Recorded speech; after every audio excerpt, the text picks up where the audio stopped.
రాష్ట్రంలో చంద్రబాబు నాయుడు గారి నేతృత్వంలో ఉన్నటువంటి ప్రభుత్వం ఎంత రాక్షసంగా వ్యవహరిస్తోంది, ఎంత అప్రజాస్వామికంగా పరిపాలిస్తోంది, వైఎస్ఆర్ కాంగ్రెస్ పార్టీని సమూలంగా నాశనం చేయాలన్నటువంటి సంకల్పంతో జగన్మోహన్ రెడ్డి గారి నాయకత్వాన్ని పూర్తిగా నిర్వీర్యం చేయాలని ప్రతిజ్ఞ చేస్తూ ప్రతిరోజు వాళ్ళ అధికారంలోకి వచ్చినప్పటి నుంచి వైఎస్ఆర్ కాంగ్రెస్ పార్టీ మీద కక్షబోని నిరంతరము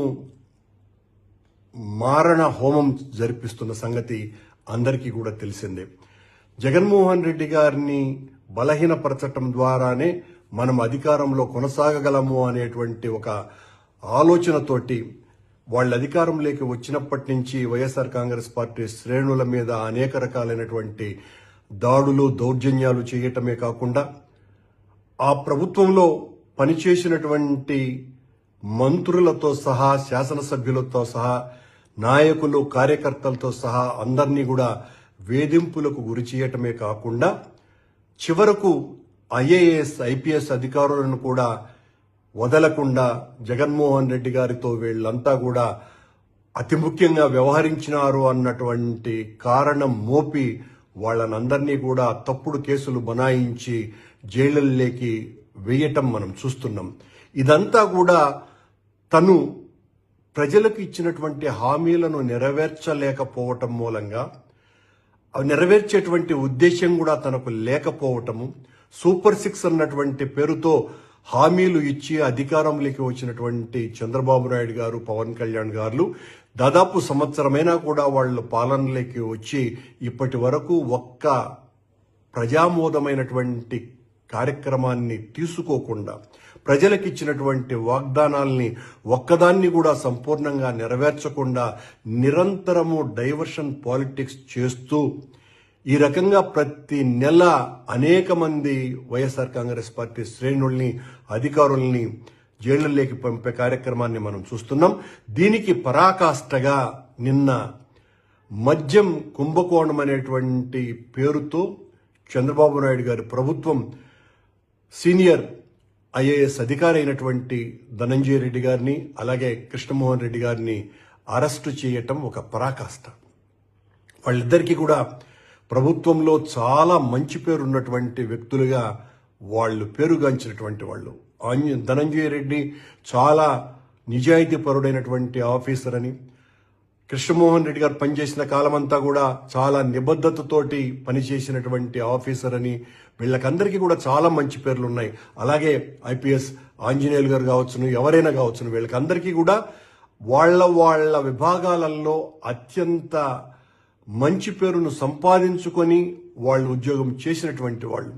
ఒక తప్పుడు ఆరోపణతో ఈ రోజున జగన్మోహన్ రెడ్డి గారిని పూర్తిగా రాజకీయంగా నాశనం చేయటానికే పని కట్టుకొని ధనంజయ రెడ్డి గారిని కృష్ణమోహన్ రెడ్డి గారిని అరెస్టు చేయటం జరిగింది.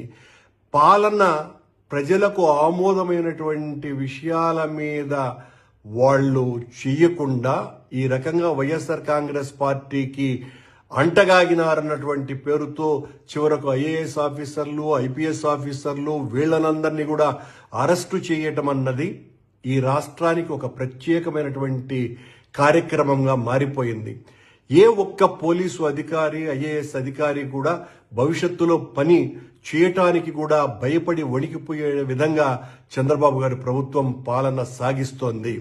ఉద్దేశపూర్వకంగా తప్పుడు ఆరోపణలతో మద్యం కుంభకోణం అనేటువంటి ఒక పెద్ద విషయాన్ని వెలికి తీసినట్టుగా చంద్రబాబు నాయుడు గారు ఈ రకంగా జగన్మోహన్ రెడ్డి గారిని జైలుకు పంపించాలన్నటువంటి కుతూహలంతో ఈ రకంగా ఈ ఆఫీసర్లను అందరినీ కూడా అరెస్టు చేసేటువంటి కార్యక్రమాన్ని పూనుకోవటాన్ని తీవ్రంగా వ్యతిరేకిస్తున్నారు.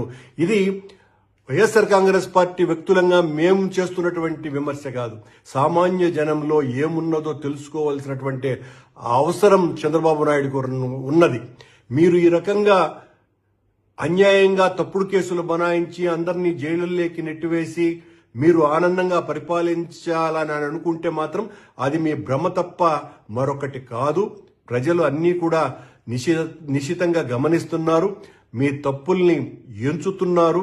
ఆ రోజున శిశుపాలుడి మీద శ్రీకృష్ణుడు తప్పులు ఎంచినట్టుగా ఈ రోజున మీ తప్పుల్ని కూడా ప్రజలు ఎంచుతున్నారు. మీరు ఒక్క హామీని కూడా నెరవేర్చకుండా ఎన్నికలలో లబ్ధి పొందటానికి జగన్మోహన్ రెడ్డి గారి మీద కావలసినంత వ్యక్తిగత పాలనాపరమైనటువంటి దాడులు చేసి ఊహలకు అందనటువంటి హామీలు ఇచ్చి అధికారంలోకి వచ్చిన తర్వాత ఒక్క హామీని కూడా నెరవేర్చకుండా ప్రతి 15 రోజులకు ఏదో ఒక రకమైనటువంటి డైవర్షన్ ప్రజలను పక్కదారి మళ్లిస్తూ వైఎస్ఆర్ కాంగ్రెస్ పార్టీ ప్రభుత్వంలో జరిగినటువంటి అన్యాయాలు ఇవి అని తద్వారా లబ్ధి పొందాలా అన్నటువంటి రాజకీయ ఆలోచనతో మీ పాలన కొనసాగుతున్నదే తప్ప సామాన్య ప్రజలకు చేయవలసినటువంటి మేలును గురించి ఒక్క క్షణం కూడా ఆలోచించకుండా ఎంతసేపు జగన్మోహన్ రెడ్డి గారిని వైఎస్ఆర్ కాంగ్రెస్ పార్టీని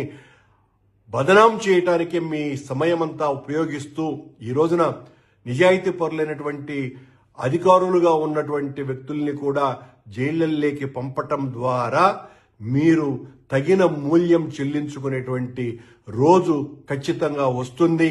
ఈ రాష్ట్రంలో ఈ రోజున అధికారులందరూ కూడా ఒక భయమైనటువంటి పరిస్థితుల్లోకి నెట్టబడేటట్టు చేస్తున్నారు. మీరు ఇప్పటికే చాలా మంది ఐఏఎస్ ఐపీఎస్ ఆఫీసర్లలో ఈ రకంగా ప్రతీకారంగా వ్యవహరిస్తే రేపు మన భవిష్యత్తు ఏంటి, ఈ రకంగా ప్రజల్లో చులకనయ్యేటువంటి కార్యక్రమాలు ఈ ప్రభుత్వం చేస్తూ ఉంటే తద్వారా ఆ పార్టీ అధికారం కోల్పోవటమే కాకుండా మనం కూడా ప్రజల్లో చాలా